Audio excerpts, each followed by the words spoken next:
Salve família encarada, aqui quem fala é o Davi, seja muito bem-vindo ao nosso humilde canal. Meus irmãos, quando a gente faz alguns vídeos aqui criticando o ex-presidente Bolsonaro, né, agora ex-presidente, muita gente acha que a gente é petista.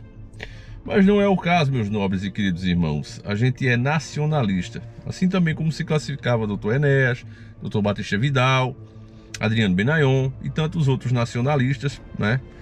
Inclusive recentes, que sempre dizem isso: olha, eu sou nacionalista, eu sou pelo meu país. Essa ideologia, essas ideologias de esquerda e direita só servem na verdade para apresentar à população uma falsa mudança, e no cenário internacional você vê os dois trabalhando exatamente iguais. Eu não tenho nenhuma fé no PT e não posso ter, e acredito que qualquer um desperto também deve compartilhar do mesmo sentimento, meus irmãos, porque embora a mídia fique falando novo governo, não tem nada de novo governo. É o governo velho voltando de novo, as práticas antigas voltando. É quase, meus irmãos, como se o bandido voltasse à cena do crime. É isso que a gente está presenciando. E eu encontrei uma matéria da Rede Globo, bem antiga, que eu quero assistir junto com vocês, para que você também que está iludido, né? Não, vamos dar uma chance, vamos ver. Eu vou dizer para você aqui, vou ser bem sincero, família, não é sendo pessimista, mas desse mato aí não sai coelho, não vai sair nada de bom. Muito pelo contrário. E essa matéria aqui, que hoje a Rede Podre deleta, né? Tá banindo dos canais. Eu vou colocar aqui sobre o risco de levar strike. Caso isso aconteça, eu vou postar no canal 1. E os nossos vídeos, coloco outra pessoa para narrar, como eu já fiz de outras vezes, né? Que isso aconteceu, porque é um risco muito grande apresentar esse vídeo que eu vou mostrar para vocês, porque a Rede Globo tá banindo ele mesmo, porque foi matéria do Fantástico, mostrando a realidade do PT, né? Quem é o PT. Os crimes, inclusive homicídios, que foram cometidos durante o período de guerrilha e até depois. E a Globo fez esse especial, né? A Globo nunca foi a favor de ninguém. Muita gente pensa assim: ah, a Globo é a favor do PT. Não, a Globo ela é a favor dela mesma. Ela não é a favor de quem a assiste, ela não é a favor de quem é fã, ela não é a favor de direita nem de esquerda, ela é a favor dela mesma. Ela apoia o lado que for melhor para ela, como muita gente tem feito, né? Agora vocês vão ver muita gente pulando do barco. Principalmente eu tive umas informações aqui que quase saía, agora se não for mentira da grande mídia, mas alguns comentaristas falando que quase saía a prisão do Bolsonaro, né? O primeiro inquérito mesmo, que poderia levá-lo para a cadeia, mas faltou uma coisinha lá, eu não sei que coisa é essa, mas eu creio que isso vai acontecer. Então você vai ver, se isso realmente se concretizar, você vai ver muita gente pulando fora do barco. E nós, meus irmãos, aqui a gente segue a verdade, não lados políticos, tá certo? Então, com essa matéria aqui, vou colocar ela grande aí, eu vou estar vendo aqui no celular, mas vou colocar grande aí para você ver, né? Vamos ver juntos aqui, foi matéria do Fantástico, tá certo? Vamos lá. Acusados de traição, militantes políticos acabavam assassinados pelos próprios companheiros de partido.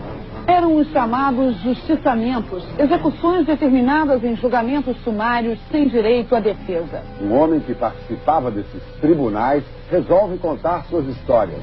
Casos de um passado doloroso que só agora vem à tona. Você mata o seu amigo, você entrega seu pai e sua mãe. É isso que faz a guerra. Já utilizados em outros momentos da história brasileira, os chamados justiçamentos de militantes são retomados no início dos anos 70. É quando entra em declínio a guerrilha urbana contra o governo militar, implantado em 64.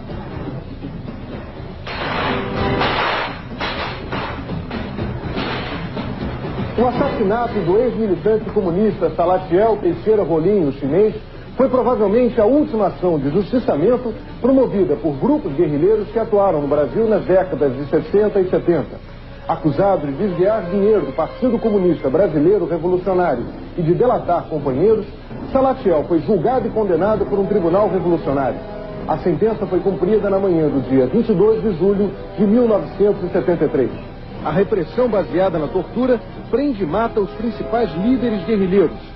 O medo das delações aumenta nas organizações clandestinas. Um dos primeiros a ser justiçado é Carlos Alberto Maciel Cardoso, o Juca. Aqui uma pausinha aqui, família. Você está ouvindo matéria da Rede Podre, né, fazendo um estilo de documentário no Fantástico, deixando claro que o Partido Comunista eliminava os seus próprios e torturava essas pessoas. Depois queriam jogar na culpa de quem? Do governo militar, quando que era muitas vezes eles mesmos que faziam isso. Segundo, eu vi segundo a própria Rede Podre, eu vi uma censura. Já nesse trecho alguém postou também essa mesma matéria no Facebook, foi inclusive de lá que eu peguei, e esse vídeo estava com restrição, dizendo que era mentira, que empresas checadoras de dados já tinham checado e viram que isso aqui é mentira. Aí eu pergunto, quem são essas empresas e quais são o interesse dela? Porque aqui você está vendo atestado médico, você está vendo os fatos históricos e os caras dizem que é mentira. Como assim é mentira? O Brasil está vivendo uma censura, meus irmãos, e as pessoas não estão percebendo. Vamos lá, vamos continuar. O acervo da repressão, que está no Arquivo Público do Rio de Janeiro, revela que Cardoso foi preso em 71 e fugiu no dia seguinte. A pessoa chegou a reconhecer que tinha sido presa e tinha feito um acordo com a repressão de voltar para entregar a organização. Então a organização justiçou ele. No dia 13 de novembro, 4 dias depois da prisão, Cardoso foi morto num subúrbio do Rio. Terroristas que pretendiam promover uma revolução socialista no Brasil nos moldes do regime implantado em Cuba. Esses grupos eram formados por pessoas que hoje fazem parte da política nacional. Entre eles, Dilma Havana Rousseff, integrante das organizações guerrilheiras Polop, Colina e VAR Palmares. Julho de 1968, Major Edward é assassinado com 10 tiros pelo Comando de Libertação Nacional após ser confundido com o captor de Che Guevara. Julho de 1968, Dilma Rousseff era uma das líderes mais ativas do Comando de Libertação Nacional. Qual o grau de envolvimento de Dilma nesse crime? A imprensa buscou obter essa informação, mas por determinação do Superior Tribunal Militar, o processo de Dilma, que antes era público, foi separado dos demais e trancado num cofre.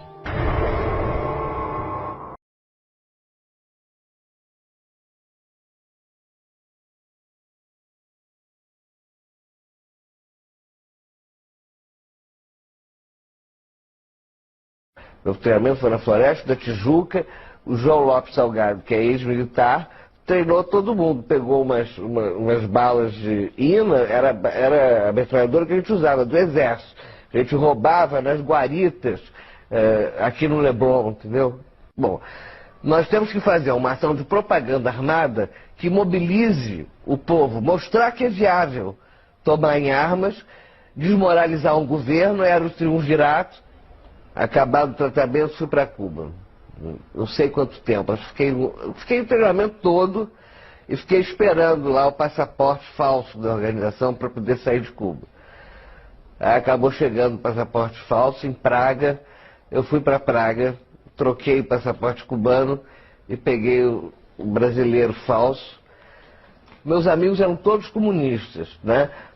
A gente botava para quebrar o movimento social de tomada do poder, é isso que nós queríamos, e transformação daquilo em socialismo, e que nós não éramos exatamente contra a ditadura, nós éramos contra a ditadura militar, burguesa, mas nós éramos a favor da ditadura do proletariado. Isso ninguém diz, mas tem que dizer, faz parte da nossa história. Nós éramos bem esquerdistas dentro da organização, nós éramos bem esquerdistas.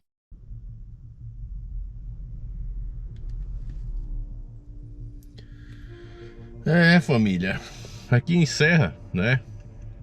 Ele é pequenininho esse trecho aí,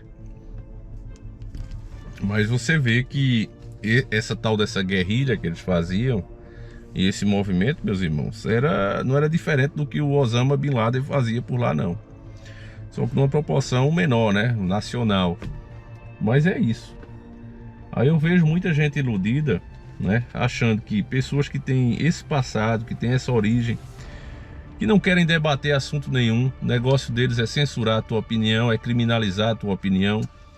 Eu tava vendo agora que aquele, acho que é Paulo Figueiredo, o Fiuza, que já tava com problema, né? E o outro que o pessoal chama de Codorna, que eu também não lembro o nome dele, a Codorna de óculos, tiveram as suas redes sociais banidas, meus irmãos. Eu sei que aqueles caras falam muita bobagem, mas você banir os caras assim, eu acho totalmente errado. Se o cara falou uma fake news, que ele seja processado pela fake news, né? Vamos dizer que o cara disse, olha, o céu é laranja, pronto, o céu é laranja, mentira, vou processar ele especificamente porque no dia tal hora, em tal rede social, ele disse essa mentira aqui, convenceu muita gente a isso, ele está sendo processado por isso. Mas tirar as redes sociais do cara, calá-lo, silenciá-lo, meus irmãos, isso é coisa de tirano. E vocês já imaginam quem está fazendo isso. Então essa polarização, meus irmãos, ela está permitindo que nós ataquemos nós mesmos. Porque quando faz isso com um jornalista, quando faz isso com uma pessoa, um canal, uma página, está fazendo com o povo. Embora muitos não mereçam, né, ser chamados assim de representantes do povo, é o que são. Mesmo que esteja fazendo isso ruim, né, afinal de contas tem médico ruim, tem cidadão ruim, toda profissão tem aquele lado ruim. Mas aí quando você cria esse tipo de jurisprudência, principalmente quando é o Supremo que age, ele cria uma jurisprudência e fica as portas abertas para os caras fazerem o que querem, meus irmãos. Essa corrupção desenfreada no Brasil, essas pessoas de mau índole, que a gente já percebeu isso, quantas vezes a gente já falou aqui, ó, o problema do Brasil é que as leis, a maioria das leis são criadas por bandidos. E basta você olhar o passado dessa gente, principalmente desse atual governo, que você vê exatamente isso. Então como é que a gente pode ter esperança que pessoas que têm justamente um passado desse e que já tiveram a oportunidade de administrar o país possam fazer algo melhor? Muito pelo contrário, meus irmãos, é crise em cima de crise. Se hoje, cada 6, 8 reais que a gente coloca no bolso, suado, trabalhado, só compra uma mixaria, né? Ele poderia, mais ou menos, os 10 reais que você coloca no bolso, compra só 2. Porque 8 é para pagar a dívida.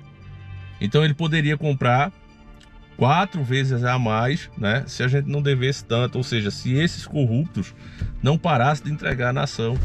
E as pessoas continuam com esperança neles, família. Então, quando eu bato a real aqui para vocês, que a gente precisa ficar atento, que a gente tem que lutar por pautas e não por esses caras, porque de todos os lados, e principalmente nesse que está aí agora, a coisa realmente é complicada, o buraco é mais embaixo, meus irmãos. É quase como se fosse, imagine mais ou menos assim, como se fosse o PCC tomando conta do Brasil, meus irmãos. Já tem uma conversa aí que por enquanto está como um boato, né? Mas que o próprio PCC já pensou em se tornar, ou quer se tornar, um partido político. Então, meus irmãos, e não é impossível. Veja aí a história do próprio PT, né? O que é que fez o partido ser o que é, de onde ele sai, qual é a origem. Então, meus irmãos, a gente realmente está numa situação complicada, né? E enquanto o povo fica nessa, faz o L, a outra faz a arminha, e fica essa briga, a gente não vê o que é que os caras estão fazendo realmente que prejudica o país e fica nessa. Os fatos estão aí, né? E cada vez vai ser mais difícil você ver vídeos como esse. E eu realmente ainda estou tentando aqui usar o nosso espaço para isso, para conscientizar as pessoas, mas é difícil, a gente vê que perde alcance, você vê que as pessoas não são notificadas e é realmente complicado, família. Então eu peço que você que entende, família, a luta e que entende que não se trata de esquerda nem de direita, que você passe esse vídeo adiante, que você compartilhe, que você converse sobre isso com seus amigos, porque é necessário, família, mais do que nunca é necessário. E se a gente não aproveitar essa janela que é as redes sociais, se a gente permitir que essas leis arbitrárias sejam criadas sem protesto, sem nada, a situação só tende a piorar. Então é isso, meus irmãos, fiquem todos com Deus, que Ele guie e acompanhe cada um de vocês. Um abraço e a gente segue junto. Fui!